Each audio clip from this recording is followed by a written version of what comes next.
অৰুণোদয় দিম বুলি কৈছিলোঁ 20 ফেব্ৰুৱাৰীত মই নিদিওঁ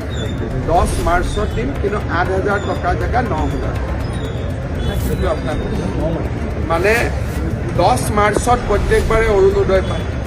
20 ফেব্ৰুৱাৰীত যদি দি দিওঁ মহিলাসকলে আকৌ 10 মাৰ্চতো ভাবিব একো নাপাম সেইকাৰণে একেলগে 10 মাৰ্চত দিম 8,000 নিদিওঁ 9,000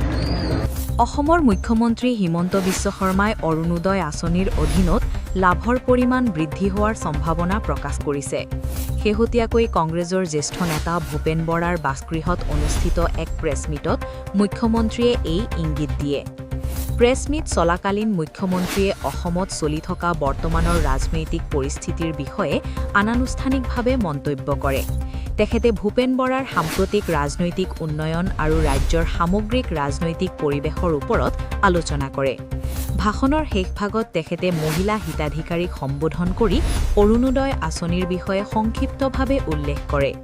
মুখ্যমন্ত্ৰী হিমন্ত বিশ্ব শৰ্মাই কয় যে পূৰ্বতে অৰুণোদয় আঁচনিৰ অধীনত 20 ফেব্ৰুৱাৰীৰ আশে-পাশে 8,000 টকা প্ৰদান কৰাৰ কথা আলোচনা হৈছিল কিন্তু এতিয়া এই সময়সীমা সলনি হোৱাৰ সম্ভাৱনা আছে বুলি তেখেতে ইংগিত দিয়ে তেখেতে কয় যে 20 ফেব্ৰুৱাৰীৰ পৰিৱৰ্তে 10 মাৰ্চত এই ধন বিতৰণ কৰা হ'ব পাৰে আৰু লগতে আঁচনিখনৰ পৰিমাণ 8,000 টকাৰ পৰা বৃদ্ধি কৰি 9,000 টকা কৰা হোৱাৰ সম্ভাৱনাও আছে